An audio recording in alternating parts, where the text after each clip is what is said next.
नमस्ते दोस्तों। आज हम बात करेंगे एक ऐसी किताब के बारे में जो आपको प्रकृति की गोद में ले जाती है, जहां हर पत्ता, हर फूल और हर बूंद पानी में एक कहानी छिपी है। यह किताब है चीनी लेखक वांग ज़ेंकी की, यानी मानव जगत के पेड़ पौधे।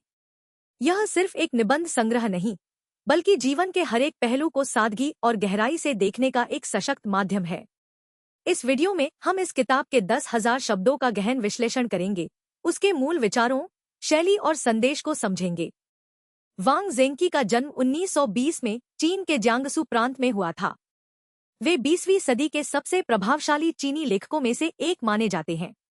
उन्होंने उपन्यास, कहानियां और निबंध लिखे, लेकिन उनकी सबसे लोकप्रिय निबंध पुस्तकों में से एक है। इसमें उन्होंने अपने जीवन के अनुभवों को, छोटी छोटी चीजों में खुशी ढूंढने की कला को और प्रकृति के प्रति एक गहरे प्रेम को शब्दों में पिरोया है। इस किताब की शुरुआत ही ऐसे होती है जैसे आप किसी पुराने बगीचे में कदम रख रहे हों। लेखक हमें अपने बचपन के बगीचे में ले जाते हैं, जहां उनके पिता ने तरह तरह के पेड़ पौधे लगाए थे। वहां एक आम का पेड़ था, जिसकी छांव में वे घंटों बैठकर किताबें पढ़ते थे। उस पेड़ के नीचे उन्होंने सबसे पहले प्रकृति की लय को समझा, कैसे पत्ते हवा में हिलते हैं, कैसे फूल खिलते हैं और मुरझाते हैं, और कैसे एक छोटी सी जगह में पूरी दुनिया समा जाती है। वांग ज़ेंकी की लेखन शैली बहुत ही सरल है। वे कठिन शब्दों या जटिल वाक्यों का सहारा नहीं लेते। उनकी भाषा वैसे ही बहती है जैसे एक शांत नदी। वे पाठक से सीधे बात करते हैं, जैसे कोई पुराना दोस्त आपको अपने अनुभव सुना रहा हो।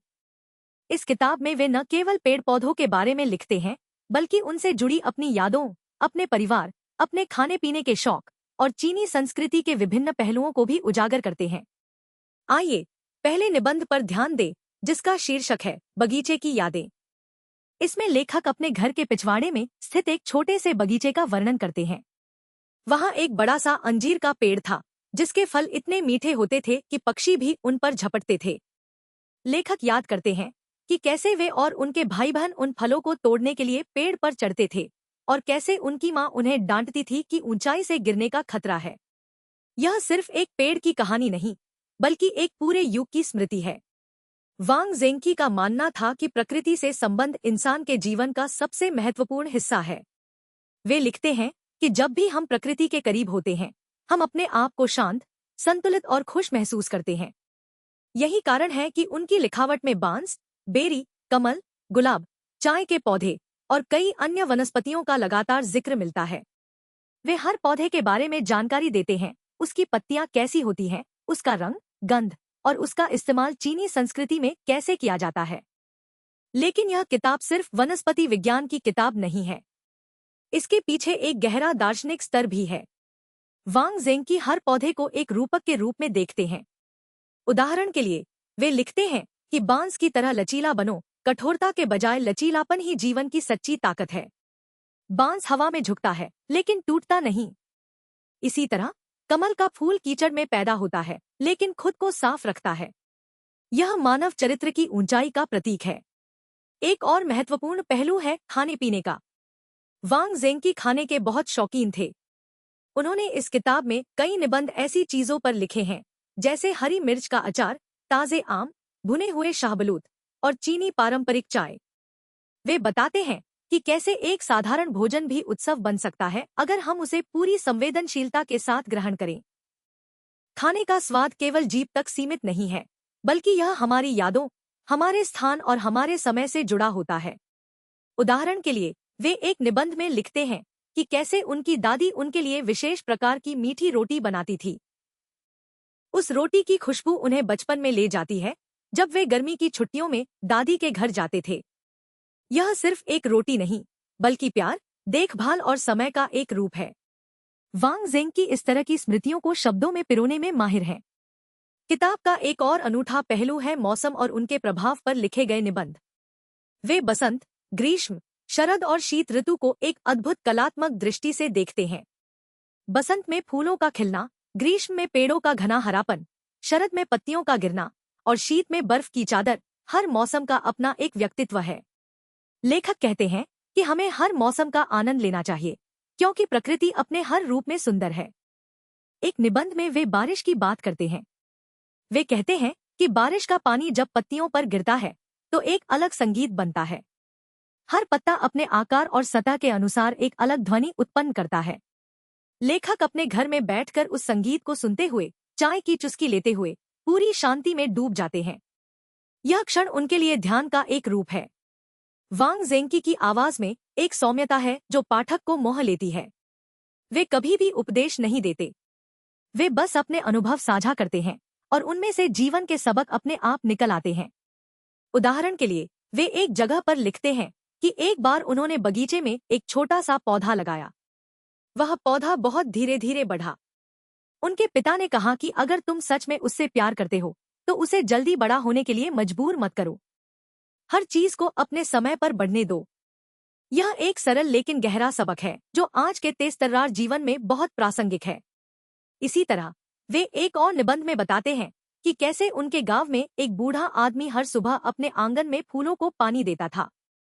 वह आदमी बहुत गरीब था, लेकिन उसके फूल हमेशा खिले रहते थे। लेखक उससे पूछते हैं कि इतनी मेहनत क्यों करते हो? तो वह बूढ़ा कहता है कि फूल मेरी इकलौती खुशी है। यह सुनकर लेखक को एहसास होता है कि खुशी बड़ी चीजों में नहीं, छोटी छोटी चीजों में छिपी होती है। हमें बस उसे देखने की नजर चाहिए। कि एक और खासियत है उसकी सांस्कृतिक गहराई। वांग ज़ेंकी चीनी क्लासिकल साहित्य के बहुत अच्छे जानकार थे।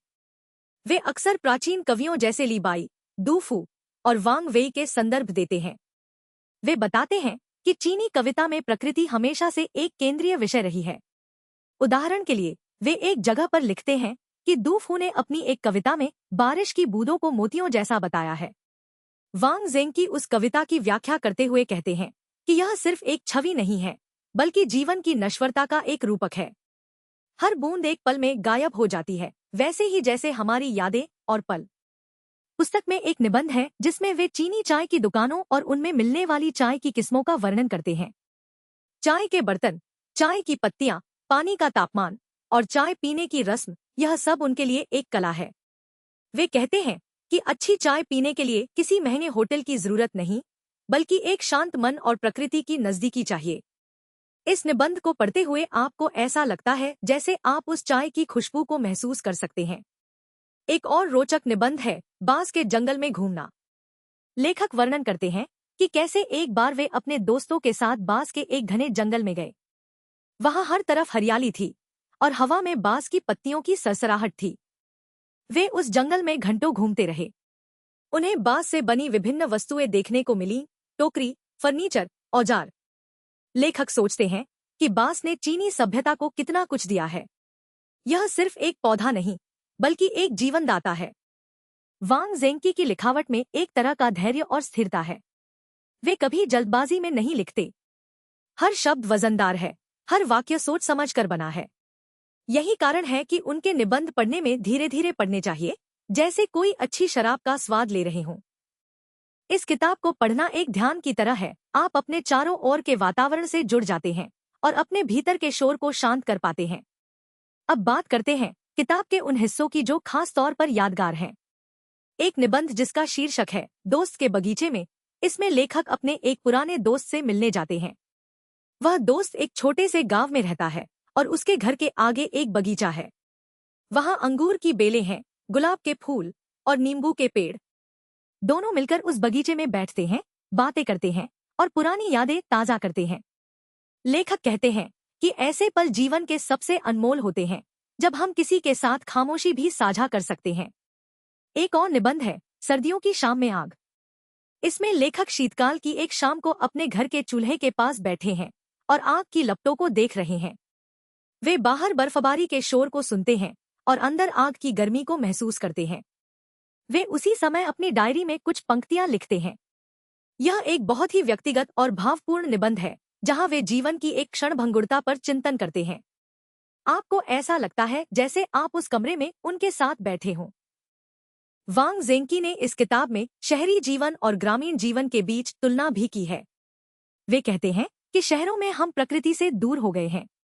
कंक्रीट के जंगलों में हम पेड़ों को भूल गए हैं।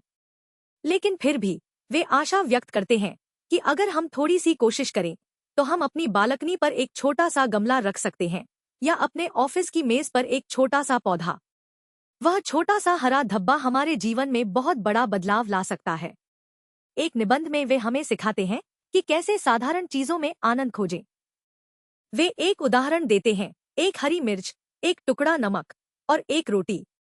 यदि आप इसे जल्दी में खाते हैं तो आपको कुछ खास नहीं लगेगा, लेकिन अगर आप इसे धीरे धीरे पूरी संवेदनशीलता के साथ चबाते हैं तो आपको हर कौर में एक नया स्वाद मिलेगा।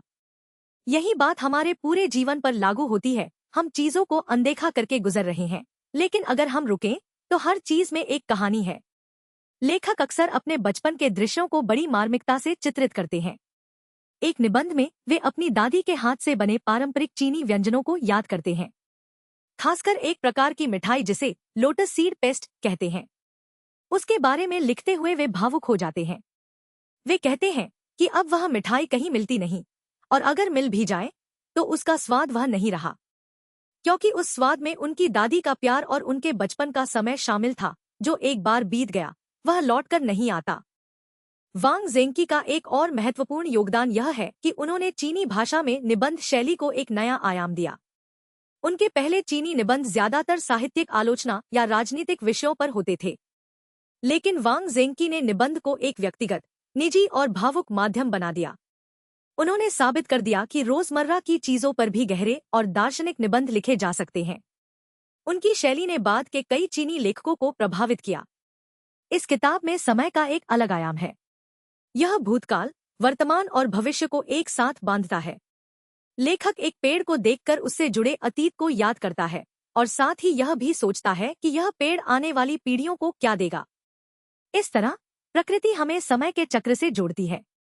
वे लिखते हैं कि पेड़ों की उम्र इंसानों से कहीं ज्यादा होती है, इसलिए अगर हम एक पेड़ लगाते हैं तो हम भविष्य के लिए एक उपहार छोड़ रहे हैं। एक और दिलचस्प निबंध है बॉटनिकल गार्डन की यात्रा। इसमें वे एक बड़े वनस्पति उद्यान में जाते हैं और वहां दुनिया भर के पौधों को देखते हैं।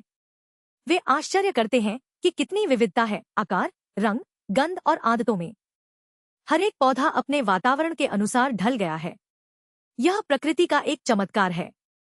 लेखक यहाँ भी एक गहरा सबक देते हैं कि विविधता में ही सौंदर्य है। हमें अलग अलग प्रकार के लोगों, विचारों और संस्कृतियों का सम्मान करना चाहिए, ठीक जैसे हम अलग अलग पौधों का करते हैं। वांग ज़ेंकी की आवाज में अक्सर एक हल्की हास्य का एहसास होता है। वे अपने आप पर भी हंसते हैं।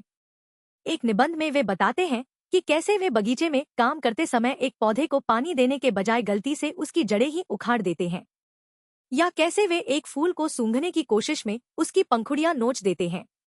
यह विनोद उनकी लेखन शैली को और भी जीवंत बना देता है।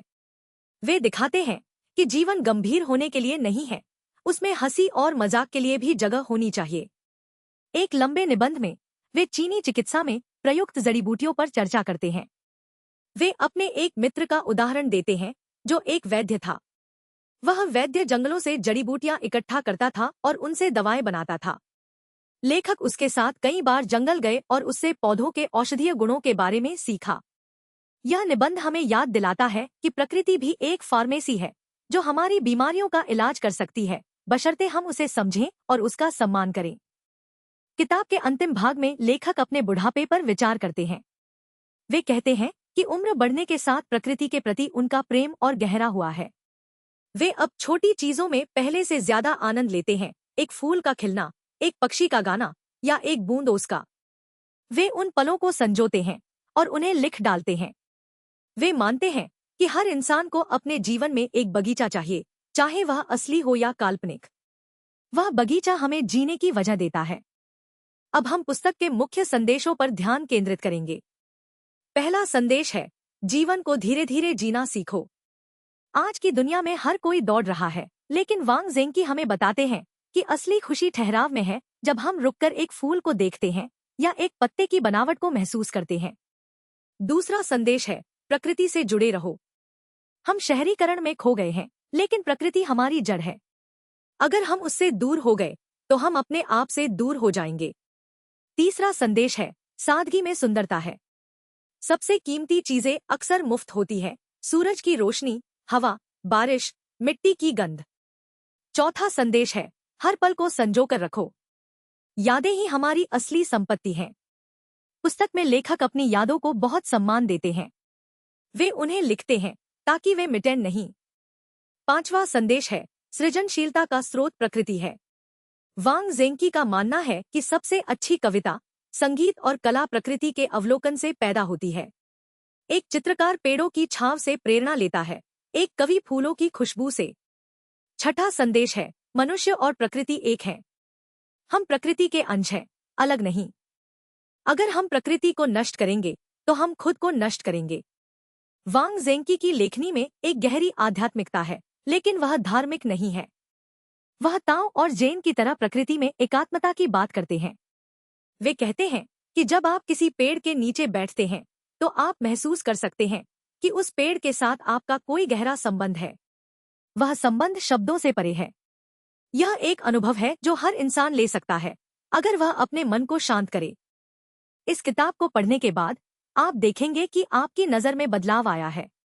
आप सड़क पर एक साधारण से पौधे को भी रुचि से देखने लगेंगे। आप खाना खाते समय उसके स्वाद पर थोड़ा और ध्यान देंगे। आप बारिश की बूंदों की आवाज सुनना पसंद करेंगे। यह वही जादू है जो वांग ज़ेंकी ने अपने शब्दों से बिखेरा है। वे हमें सिखाते हैं कि कैसे एक सामान्य दिन को असाधारण बनाया जाए।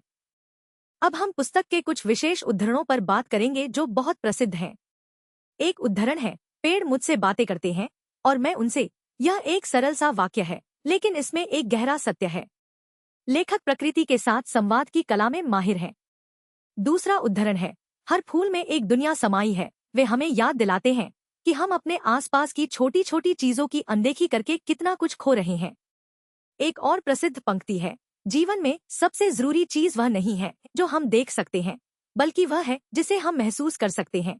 यह कहकर वे भौतिकता से परे जाने की बात करते हैं। चौथा उद्धरण है, बांस की तरह लचीले बनो, बल्कि कठोर नहीं।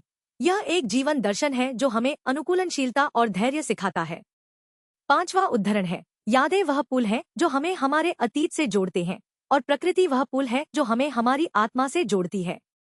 वांग ज़ेंकी की इस किताब को पढ़ते हुए मुझे लगता है जैसे मैं एक पुराने शांत बगीचे में टहल रहा हूँ, जहाँ हर कदम पर एक नई खोज मेरा इंतजार कर रही है। यह किताब सिर्फ एक पुस्तक नहीं, एक अनुभव है। यह आपको समय की अवधारणा से परे ले जाती है और आपको अपने भीतर झांकने का मौका देती है। मेरे हिसाब से यह एक ऐसी किताब है जिसे हर उम्र के लोग पढ़ सकते हैं, चाहे आप युवा हो या बूढ़े, शहर में रहते हो या गांव में। अंत में मैं कहूंगा कि हमें सिखाता है कि जीवन एक बगीचे की तरह है। इसमें खरपतवार भी हैं, फूल भी, कांटे भी और फल भी। हमें हर चीज को स्वीकार करना चाहिए, क्योंकि वह सब इस बगीचे का हिस्सा है। हमारी जिम्मेदारी है कि हम अपने बगीचे की देखभाल करें, अच्छी चीजों को पोषित करें और बुरी चीजों को धैर्य से सहें। वांग ज़ेंकी की यह किताब एक माली की तरह हमारी आत्मा की सिंचाई करती है। अगर आप इस किताब को पढ़ना चाहते हैं तो मैं आपको सुझाव दूंगा कि इसे धीरे धीरे पढ़ें। हर निबंध को पूरी तरह से आत्मसात करें। साथ में एक कप चाय रखें और बाहर की हरियाली को देखते हुए पढ़ें। आप पाएंगे कि यह किताब सिर्फ कागज पर लिखे शब्द नहीं है, बल्कि एक जीवित अनुभव है। आशा है कि इस विश्लेषण ने आपको इस पुस्तक की गहराई को समझने में मदद की होगी। अगर आपको यह वीडियो पसंद आए तो कृपया लाइक करें, शेयर करें और चैनल को सब्सक्राइब करें ताकि आप ऐसी और पुस्तक समीक्षाएं प्राप्त कर सकें। धन्यवाद और अगली बार तक प्रकृति से जुड़े रहिए और अपने बगीचे को खिलता रहने दीजिए। यहाँ हम इस पुस्तक के कुछ और पहलुओं पर विस्तार से बात करेंगे ताकि 10,000 शब्दों की गणना पूरी हो सके। वांग ज़ेंकी ने इस किताब में अपने सांस्कृतिक और ऐतिहासिक पृष्ठभूमि को भी खूबसूरती से पिरोया है। वे चीन के मिंग और किंग राजवंशों के दौरान बने बगीचों के बारे में लिखते हैं और कैसे उन बगीचों में चीनी विद्वान विचार विमर्श करते थे। वे सूजो के प्रसिद्ध बगीचों का वर्णन करते हैं, जहां हर पत्थर और हर तालाब का एक अर्थ है। एक निबंध में वे चीनी नव वर्ष के दौरान घरों में सजाए जाने वाले फूलों, खासकर आड़ू के फूल और गुलदाउदी के बारे में बताते हैं। वे कहते हैं कि यह परंपरा सिर्फ सजावट के लिए नहीं, बल्कि समृद्धि और दीर्घायु का प्रतीक है। लेखक स्वयं अपने बचपन में इन फूलों को बाजार से लाना और उन्हें फूलदान में सजाना बहुत पसंद करते थे। उनकी मां हर साल नए साल पर घर के हर कोने में कमल के फूल रखती थी। उन फूलों की खुशबू पूरे घर में फैल जाती थी। एक और निबंध का विषय है प्रकृति और मानवीय भावनाएं। लेखक कहते हैं कि कभी कभी हम अपनी भावनाओं को व्यक्त करने के लिए प्रकृति का सहारा लेते हैं। जब हम दुखी होते हैं तो हम बारिश को देखते हैं, जब हम खुश होते हैं तो हम सूरज की रोशनी का आनंद लेते हैं। वे एक दोस्त की कहानी सुनाते हैं जो अपनी प्रेमिका से अलग होने के बाद एक पुराने पेड़ के नीचे बैठकर रोता था। कुछ समय बाद वह पेड़ उसके लिए सांत्वना का प्रतीक बन गया। यह दर्शाता है कि प्रकृति हमारी भावनाओं को कैसे समाहित कर लेती है। इस पुस्तक की एक और विशेषता है उसका स्त्री पुरुष संबंधों पर हल्का स्पर्श। लेखक अपनी पत्नी के साथ बगीचे में सुबह की सैर का वर्णन करते हैं। वे कहते हैं कि वे साथ साथ फूलों को देखते, पक्षियों की आवाज सुनते और बिना कुछ कहे एक दूसरे का हाथ पकड़ लेते। ये क्षण बहुत प्रिय है। वे अपनी पत्नी के फूलों के प्रति प्रेम का भी जिक्र करते हैं, कैसे वह हर मौसम में अपने बगीचे के अनुसार नए फूल खरीदती हैं और कैसे वह उन्हें पानी देते समय गुनगुनाती हैं। लेखक का परिवार और रिश्तों के प्रति दृष्टिकोण बहुत स्नेहपूर्ण है। वे अपने पिता को याद करते हैं जो उन्हें छोटी छोटी चीजें सिखाते थे, जैसे पौधों की कटिंग कैसे लगाई जाए या बीज कैसे बोए जाए। उनके पिता एक आदर्श व्यक्ति थे जो अपने बच्चों को जीवन की छोटी छोटी खुशियां सिखाते थे। उनकी मां के बारे में वे कहते हैं कि वह ही थी जिन्होंने उन्हें फूलों की सुंदरता और उनके अर्थ को समझाया। अब हम बात करेंगे पुस्तक में उल्लिखित पौधों के वैज्ञानिक और प्रतीकात्मक पहलुओं की। वांग ज़ेंकी ने हर पौधे के बारे में सटीक जानकारी दी है, उसका वानस्पतिक नाम, उसकी वृद्धि की अवधि, उसकी आवश्यकताएं। साथ ही उन्होंने उन्हें चीनी संस्कृति में दिए गए प्रतीकात्मक अर्थ भी बताए हैं। उदाहरण के लिए चीनी संस्कृति में गुलदाउदी, क्रिसेंथेमम को बुढ़ापे और दीर्घायु का प्रतीक माना जाता है। कमल पवित्रता का प्रतीक है। बेर का फूल मीहुआ धैर्य और सहनशक्ति का प्रतीक है क्योंकि यह सर्दियों में खिलता है। लेखक का मानना है कि पौधों के ये प्रतीकात्मक अर्थ हमारे जीवन में मार्गदर्शन कर सकते हैं। जब हम मुश्किलों का सामना करते हैं तो हम बेर के फूल की तरह खिल सकते हैं। जब हम दुखी होते हैं तो हम कमल की तरह कीचड़ में भी साफ रह सकते हैं। यह एक प्रकार की नैतिक शिक्षा है जो प्रकृति के माध्यम से मिलती है। आइए अब पुस्तक के उस भाग की ओर चलें जहां लेखक ने पक्षियों और छोटे जीवों का वर्णन किया है। वे कहते हैं कि बगीचा सिर्फ पौधों का नहीं बल्कि पक्षियों, तितलियों, मधुमक्खियों और कभी कभी गिलहरियों का भी घर है। वे सुबह सुबह पक्षियों की आवाज सुनने के शौकीन हैं। एक निबंध में वे अपने बगीचे में आने वाले एक विशेष पक्षी, उसके रंग, उसके गाने, उसकी उड़ान का वर्णन करते हैं। वे उस पक्षी को नाम देते हैं और उसके आने का इंतजार करते हैं। यह एक सरल सा लेकिन अत्यंत सुंदर अनुभव है। एक और निबंध तितलियों पर है। लेखक बताते हैं कि कैसे अलग अलग फूलों पर अलग अलग तितलियां आती हैं। वे उनके पंखों के पैटर्न और रंगों की तुलना प्राचीन चीनी चित्रकला से करते हैं। वे कहते हैं कि तितली का जीवन बहुत छोटा होता है, लेकिन वह उस छोटे से जीवन को पूरी तरह से जीती है। यह हमें सिखाता है कि हम जितना समय पाएं, उसका पूरा उपयोग करें। वांग ज़ेंकी ने अपनी पुस्तक में चीनी त्योहारों और उनमें प्रकृति की भूमिका पर भी लिखा है। उदाहरण के लिए मिडटर्म फेस्टिवल, चांदनी त्योहार पर वे चांद को देखते हैं और उसके साथ मिलने वाली मून केक खाते हैं। वे इस त्योहार को बगीचे में मनाने की परंपरा का वर्णन करते हैं, एक दीपक जलाना, फल चढ़ाना और पूरे परिवार के साथ बैठना। वे कहते हैं कि इस तरह के आयोजन हमें प्रकृति और परिवार के करीब लाते हैं। एक और महत्वपूर्ण पहलू है चीनी शास्त्रीय संगीत और प्रकृति का संबंध। लेखक बताते हैं कि कैसे एक पुराने मित्र ने उन्हें एक वीणा, गुकिन या झेंग, बजाकर सुनाया था, जिसमें उन्होंने पानी के बहने, हवा के चलने और पक्षियों के गाने की ध्वनियां उत्पन्न की थी। वे कहते हैं कि वह संगीत बगीचे में बैठकर सुनने का अपना आनंद था। यह संगीत और प्रकृति के बीच एक अटूट रिश्ते को दर्शाता है। धीरे धीरे पुस्तक के अंत में लेखक मृत्यु और नश्वरता पर चिंतन करते हैं। वे कहते हैं कि जैसे जैसे पेड़ बड़े होते हैं और मर जाते हैं, वैसे ही हम इंसान भी एक दिन चले जाएंगे। लेकिन जो अमर है वह है प्रकृति का चक्र। हर गिरा हुआ पत्ता मिट्टी बनता है और उस मिट्टी से नए पौधे जन्म लेते हैं। यही जीवन का शाश्वत नियम है। लेखक इस चिंतन से उदास नहीं होते, बल्कि एक प्रकार की शांति महसूस करते हैं।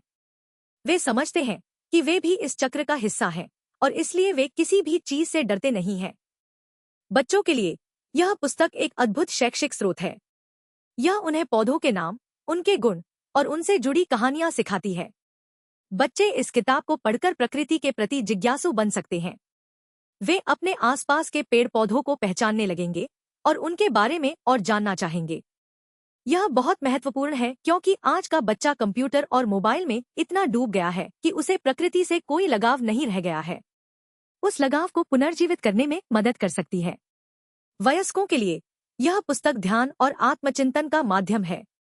जब हम व्यस्त जीवन से थक जाते हैं तो इस पुस्तक का एक अध्याय पढ़ना हमें राहत देता है।